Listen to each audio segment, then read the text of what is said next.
नमस्कार दोस्तों, स्वागत है आपका मेरे चैनल पर। आज हम इस वीडियो में जुबिन गर्ग के ऊपर संपूर्ण जानकारी इस वीडियो के अंत तक पाएंगे।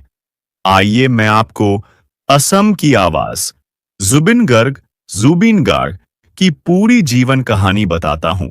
उनके बचपन से लेकर उनके संघर्ष, सफलता, विवादों और असमिया संस्कृति पर उनके गहरे प्रभाव तक। यह कहानी सिर्फ एक गायक की नहीं, बल्कि एक ऐसी आत्मा की है जिसने पूरे असम को अपनी आवाज में जिया। परिचय। कौन थे जुबिन गर्ग? पूरा नाम जुबिन गर्ग, जुबीन बोरठाकुर गर्ग। जन्म 18 नवंबर 1972, जोरहाट, असम, भारत। पिता मोहिनी मोहन बोरठाकुर, कवि और गीतकार। माता इला बोरठाकुर, संगीत शिक्षिका और गायक। पत्नी गरिमा सैकिया गर्ग, गायिका और अभिनेत्री। उपनाम असम का rock star, voice of Assam. बचपन और प्रारंभिक जीवन। जुबिन का जन्म एक संगीत प्रेमी परिवार में हुआ था। उनकी मां खुद एक क्लासिकल गायिका थीं और पिता कवि थे। घर का माहौल कला और संस्कृति से भरा हुआ था। सिर्फ 4 साल की उम्र में उन्होंने संगीत की शिक्षा शुरू की। बचपन में ही उन्होंने असमिया लोक संगीत, भजन और शास्त्रीय संगीत में गहरी रुचि दिखाई। स्कूल में वे हर सांस्कृतिक कार्यक्रम में हिस्सा लेते थे और बचपन से ही मंच पर प्रदर्शन करना शुरू कर दिया था।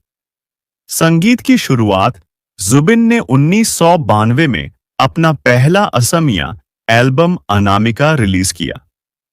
यह एल्बम इतना लोकप्रिय हुआ कि उन्होंने असम के हर घर में जगह बना ली। उनकी आवाज में मिठास, दर्द और जोश का अद्भुत संगम था, जो सीधे दिल में उतर जाता था। इस एल्बम की सफलता के बाद वे लगातार असमिया फिल्मों, लोकगीतों और आधुनिक संगीत में अपनी पहचान बनाते गए। बॉलीवुड में एंट्री 2000 के दशक की शुरुआत में जुबिन ने मुंबई का रुख किया। यहां उनका असली सफर शुरू हुआ, संघर्ष, रिजेक्शन और एक बड़ा ब्रेक। 2006 में फिल्म गैंगस्टर का गाना या अली रिलीज हुआ। यह गाना सुपरहिट हो गया। देश भर में हर जुबान पर यही नाम था, या अली रहम वाली। इस एक गाने ने जुबिन को राष्ट्रीय पहचान दिला दी। इसके बाद उन्होंने कई बॉलीवुड फिल्मों में गाए। गैंगस्टर 2006, या अली फल्टू 2011, भूत, आया, क्रिश 3 2013, दिल तू ही बता, चुप चुप के, यार अब, भूल भूलैया आदि फिल्मों में भी गाने गाए। असमिया और पूर्वोत्तर। भारत की आत्मा जुबिन ने सिर्फ बॉलीवुड में नहीं, बल्कि असमिया संस्कृति को नई पहचान दी। उन्होंने सैकड़ों असमिया गीत, भक्ति भजन और फिल्मी ट्रैक गाए। उनके प्रसिद्ध असमिया गाने माया बनी, अन्नामिका, जुबिनोर गान, तुमिमुर मठुमुर, आशा आज भी असम के घरों में गूंजते हैं। उन्होंने बोडो, बंगाली, नेपाली और मणिपुरी भाषाओं में भी गाने गाए, यानी वे पूर्वोत्तर भारत की आवाज बन चुके थे। सामाजिक और राजनीतिक सक्रियता। जुबिन सिर्फ गायक नहीं थे, वे एक आंदोलनकारी आवाज थे। उन्होंने असम की संस्कृति, भाषा, पर्यावरण और युवाओं के हक की लड़ाई में खुलकर हिस्सा लिया। वे सीए, सिटीजनशिप अमेंडमेंट एक्ट के खिलाफ प्रदर्शन में शामिल हुए। उन्होंने हमेशा असम की पहचान को बचाने की बात की। कई बार राजनीतिक शक्तियों से टकराव भी हुआ, पर वे पीछे नहीं हटे। उनकी यही बोल्डनेस उन्हें एक जन नायक बनाती थी। विवाद और संघर्ष।